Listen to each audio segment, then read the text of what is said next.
By the fourth day of the conflict between the United States, Israel, and Iran, the confrontation has expanded significantly beyond the initial strikes that killed Iran's supreme leader Ayatollah Khamenei on February 28, 2026. What started as targeted operations against Iranian leadership and military infrastructure has evolved into multi-front warfare spanning at least 10 countries across the Middle East. Iranian retaliation has reached U.S. military bases, embassies, and facilities throughout the Gulf region, while U.S. and Israeli forces continue sustained bombing campaigns against Iranian targets. The civilian toll continues mounting, energy infrastructure faces disruption, and both sides are demonstrating no inclination toward immediate de-escalation. Let's walk through what we can confirm happened on day 4. What various parties are claiming, and where significant uncertainties remain about the conflict's trajectory. Iranian officials, through statements carried by state media and attributed to senior security figures, have characterized their ongoing retaliation as escalating rather than diminishing. The language from Tehran emphasizes sustained and increasing responses to U.S. and Israeli operations. Ali Larijani, who announced the Interim Leadership Council on March 1st following Khamenei's death, has made statements vowing continued resistance. Iranian media outlets have used rhetoric including references to severe retaliation, though specific phrases about gates of hell appear in social media discussion and commentary rather than verified official statements as of March 3rd. What we can confirm about Iranian retaliation: Iran has launched missile and drone attacks targeting locations in at least 10 countries according to reports from defense ministries and U.S. officials. These countries include Iraq, Saudi Arabia, United Arab Emirates, Oman, Jordan, Israel, Bahrain, Kuwait, Qatar, and Cyprus. This represents unprecedented geographic spread for Iranian military operations. The scale of these attacks involves dozens to hundreds of missiles and drones based on intercepted attacks reported by various countries. The Jordanian armed forces reported intercepting 49 drones and ballistic missiles. Qatar reported intercepting dozens of projectiles, though some penetrated defenses. Multiple Gulf countries activated air defense systems throughout day 4. Gulf cities, including Doha, Dubai, and Abu Dhabi, experienced explosions according to residents and local media. In Doha, multiple explosions were heard in the skies as Qatar's Air Force and air defense systems engaged incoming threats. Qatar's defense ministry confirmed its Air Force shot down 2 Iranian jets that were reportedly heading toward the country. 2 missiles struck Udeid Air Base, which hosts thousands of U.S. military personnel and serves as U.S. Central Command's forward headquarters. In Dubai and Abu Dhabi, explosions and air defense activations were reported by residents and verified through video footage. Bahrain confirmed that missiles targeted the headquarters of the U.S. Navy's 5th Fleet in the Jaffa area. Multiple residential buildings in Minab were struck by Iranian drones on Saturday night. Bahrain's international airport was targeted with a drone, according to the Ministry of Interior. The confirmed damage and casualties across the Gulf vary by location. At least 8 people have been killed across Gulf states, according to casualty tracking. In Bahrain, an Asian worker was killed when debris from an intercepted missile fell onto a vessel. The U.S. military confirmed 6 American service members have been killed since the conflict began. 4 soldiers assigned to the 103rd Sustainment Command, an Army Reserve unit based in Des Moines, were killed in a drone attack in Kuwait. 2 additional bodies were recovered from a regional facility struck by Iran. In Israel, at least 11 people have been killed since Sunday, according to Israeli authorities. Iranian ballistic missile strikes hit Tel Aviv and other Israeli cities. At least 40 buildings in Tel Aviv were damaged in Saturday's strikes, according to Haaretz newspaper, citing city government sources. The Israeli military confirmed it has been engaging incoming missiles and drones, with air defense systems operating continuously. Israeli media and the IDF have reported interceptions, though some projectiles have penetrated defenses. Video footage verified by multiple media outlets shows explosions, burning vehicles, and smoke rising from impact sites in Israeli cities. The specific claim that air defenses were overrun represents interpretation of penetration events rather than systematic failure of defensive systems. Some missiles were intercepted, others were not, creating mixed defensive performance rather than complete overrun. Regarding Israeli offensive operations, the Israeli Air Force stated it dropped more than 1,200 munitions across 24 of Iran's 31 provinces over a 24-hour period on day 4. This represents significant bombardment intensity. The claim of 4,000 bombs total may reflect cumulative munitions over multiple days rather than a single-day figure, though specific verification of that number has not been provided in available sources. The claim of 1,600 sorties similarly lacks independent verification from neutral sources, though Israeli operations are clearly sustained at high tempo. Israeli forces have targeted multiple facility types across Iran. Confirmed targets include IRGC military bases, command and control centers, missile production and storage facilities, and government buildings. On March 3rd, the Israeli military confirmed it struck and destroyed a building in Qom used by the Assembly of Experts, the elected body responsible for selecting Iran's supreme leader. Video verified by the Washington Post shows heavy damage to the building approximately 100 miles south of Tehran. Earlier strikes hit the Supreme National Security Council headquarters, command infrastructure, and according to Israeli statements, the presidential office. Video footage released by Iran International showed the IRGC Malik Ashtar building in Tehran completely destroyed. The complex of Islamic Republic of Iran Broadcasting, Iran's state broadcaster headquarters, was hit in Israeli air operations on March 3rd. The claim about attacks on a secret nuclear-related facility outside Iran has not been verified through available reporting as of March 3rd. UN nuclear watchdog chief Rafael Mariano Grossi stated that no evidence has been found that nuclear facilities have been hit in these attacks. The port city of Bushehr, which hosts Iran's nuclear reactor, was reportedly struck according to Iran International, citing Iranian Students News Agency, though it remains unclear whether the reactor sustained damage. This represents an unverified claim pending additional information. U.S. forces have participated through air and naval strikes. B-2 bombers have been deployed to strike Iranian ballistic missile facilities, according to U.S. Central Command. American forces, according to U.S. officials quoted in media reports, have severely damaged Iran's naval capabilities, primarily in the Gulf of Oman, with several Iranian warships reportedly destroyed and key bases hit. These claims lack independent verification, but come from American military sources. The claim about attacks on a major U.S. radar or early warning facility in the Gulf appears to reference confirmed events while potentially overstating their significance.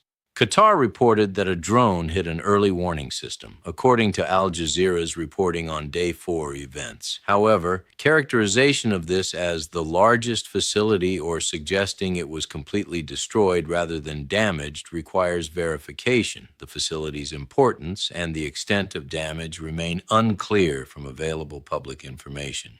U.S. embassies in Riyadh, Saudi Arabia, and Kuwait City were targeted by Iranian attacks, according to local officials.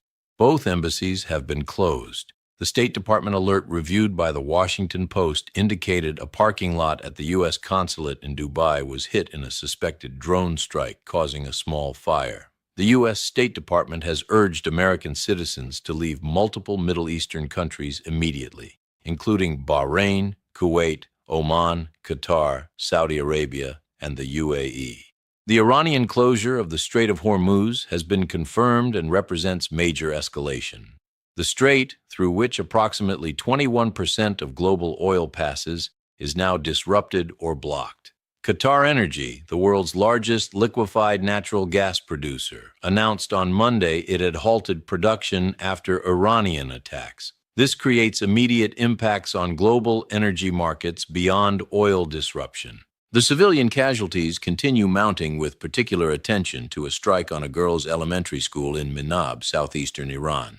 Iranian Health Ministry spokesperson Hossein Kermanpour stated that approximately 180 children were killed in this strike. The Washington Post and New York Times verified footage taken immediately after the attack, though the specific casualty count cannot be independently confirmed. Multiple sources note lack of independent confirmation of the precise death toll, though the strike clearly occurred and caused mass casualties among children.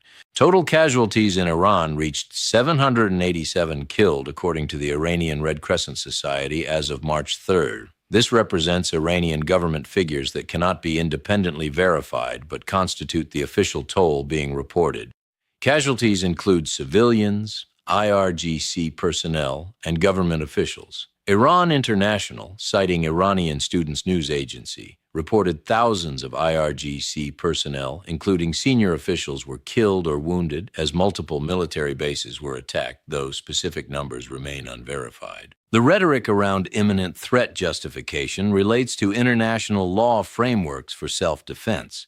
U.S. and Israeli officials have characterized operations as preemptive strikes against imminent threats from Iranian nuclear and missile programs. Iranian officials, through foreign ministry statements and commentary, have rejected this justification, arguing no imminent threat existed and that the strikes constitute aggression violating international law and Iranian sovereignty. This legal dispute extends to the use of bases in neighboring countries. U.S. operations have been launched from bases in Qatar, Bahrain, Kuwait, UAE, and potentially others. Iranian officials have characterized countries hosting these bases as complicit in attacks on Iran, creating legitimacy questions for those governments domestically and regionally. The Reuters analysis noted that by targeting Gulf states, Iran may be demonstrating to these countries that hosting U.S. bases creates vulnerability, potentially shifting regional political calculations. Britain has positioned itself to provide defensive support. Prime Minister Keir Starmer stated the U.S. can use British bases for defensive strikes on Iran and that Ukrainian and other specialists would aid Gulf efforts to counter Iranian drone strikes. The E3 group of UK, France, and Germany resolved to back proportionate military defensive measures, if needed, against drones and ballistic missiles, signaling potential for direct European involvement. Saudi Arabia's positioning involves mixed signals. Crown Prince Mohammed bin Salman, according to CNN reporting citing U.S. officials, vowed to employ military force against further Iranian incursions, calling Iranian strikes cowardly. However, Saudi Arabia had previously closed its airspace to U.S. and Israeli attack aircraft, according to the same reporting, creating complexity in Saudi positioning between supporting operations versus enabling them directly. Regarding negotiations and demands, President Trump announced on March 1st that the U.S. had accepted an Iranian proposal to continue negotiations. This occurred amid ongoing military operations, creating apparent contradiction between diplomatic engagement and sustained bombing campaigns. Trump told the Daily Mail that U.S. operations were to be completed within a 4-week timetable. The substance of negotiations versus stated war aims creates analytical complexity. Trump's stated objectives include destroying Iran's missile and military capabilities, preventing nuclear weapons acquisition, and achieving regime change. Whether comprehensive demands about nuclear program, missile program, regional proxy support, and naval power are actually on the negotiating table or represent maximalist public positions remains unclear. Iranian statements suggest negotiations discuss nuclear restrictions and sanctions relief, the topics of previous JCPOA negotiations. Whether additional demands about missiles, regional activities, and other issues were raised in Geneva talks prior to strikes breaking down is disputed. The gap between public rhetoric and actual negotiating positions is standard in international diplomacy, but makes assessing real possibilities for agreement difficult. The multi-front nature of the conflict has expanded significantly. In addition to strikes on Iran and Iranian retaliation across the Gulf and against Israel authorized ground invasion of Lebanon to seize strategic positions, according to reporting on March 2nd. Hezbollah has launched drones and missiles at Israel, characterizing this as legitimate response to what it describes as 15 months of Israeli aggression and violation of a 2024 ceasefire agreement. The Lebanon dimension creates additional complexity because it opens a second major front for Israeli forces. Hezbollah possesses substantial rocket and missile capabilities developed over decades with Iranian support. The group has demonstrated in past conflicts, including 2006, and periodic exchanges since then, that it can sustain operations and inflict casualties on Israeli forces. Ground operations in Lebanon involve different terrain and tactical challenges than air operations over Iran. Israeli forces calling up additional reservists, with 20,000 added to the 50,000 already on duty, according to reports, suggests preparation for sustained multi-front operations.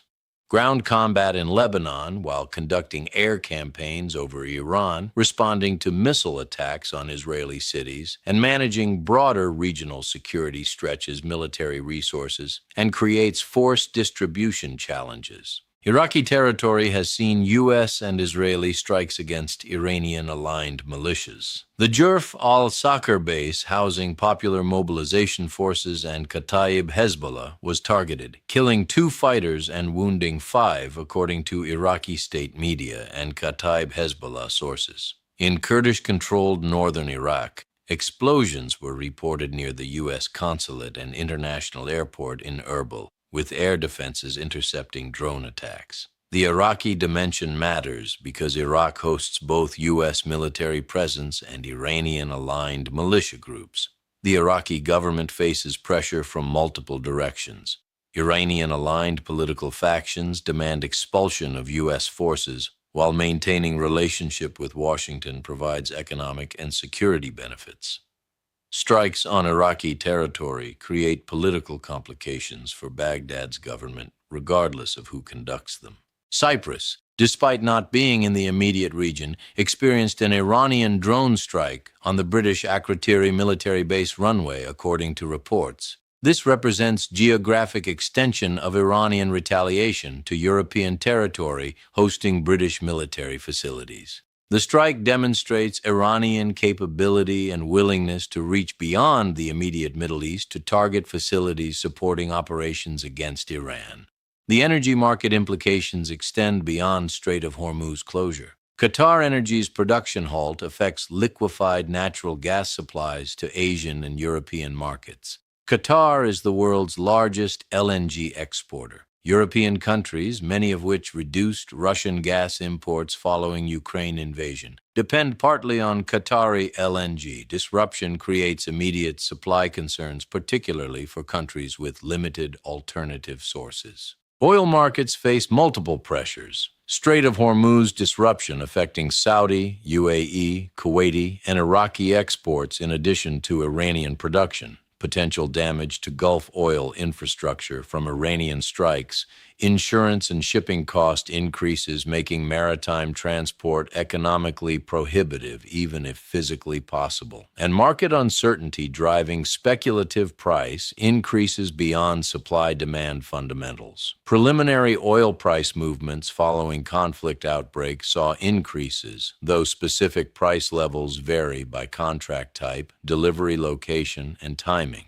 Sustained conflict at current intensity could drive prices toward levels that trigger recession in major economies. Central banks would face difficult choices between raising rates to combat oil-driven inflation or lowering rates to support growth in weakening economies. The financial system faces strain from multiple directions simultaneously. Government spending on military operations increases budget deficits. Businesses face higher energy costs affecting profitability.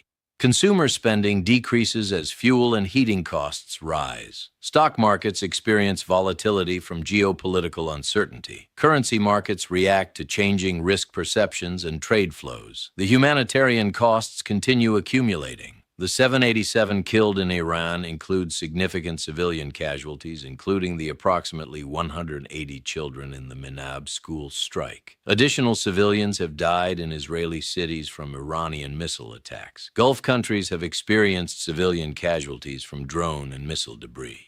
U.S. service members have died at bases throughout the region. Beyond direct casualties, populations across multiple countries face disruption to normal life. Air travel throughout the region has been suspended or severely limited. Schools have closed. Businesses have shut down. Families have been separated as some members evacuate while others remain. Medical services face strain from casualties while simultaneously losing staff to evacuation. The displacement and refugee implications are only beginning to emerge. If conflict continues for weeks, populations near combat zones or at risk from missile attacks may seek to leave. Neighboring countries already host refugee populations from previous conflicts in Syria, Iraq, and Yemen. Additional displacement would strain humanitarian resources and create political tensions in receiving countries. What remains uncertain after 4 days is whether military operations will achieve stated objectives of regime change, how long both sides can sustain current operational tempo, whether negotiations can produce agreement while fighting continues, what additional escalations might occur, how civilian casualties will affect international diplomatic responses, whether energy market disruptions will force intervention by additional parties, and what the ultimate human and economic costs will be. Both sides demonstrate capabilities to inflict damage and absorb costs. Neither shows inclination toward unilateral de-escalation. The question becomes whether external factors including energy crisis, mounting casualties, international pressure, or battlefield exhaustion creates conditions for conflict resolution, or whether dynamics drive toward prolonged multi-front warfare with expanding participant list and deepening regional instability.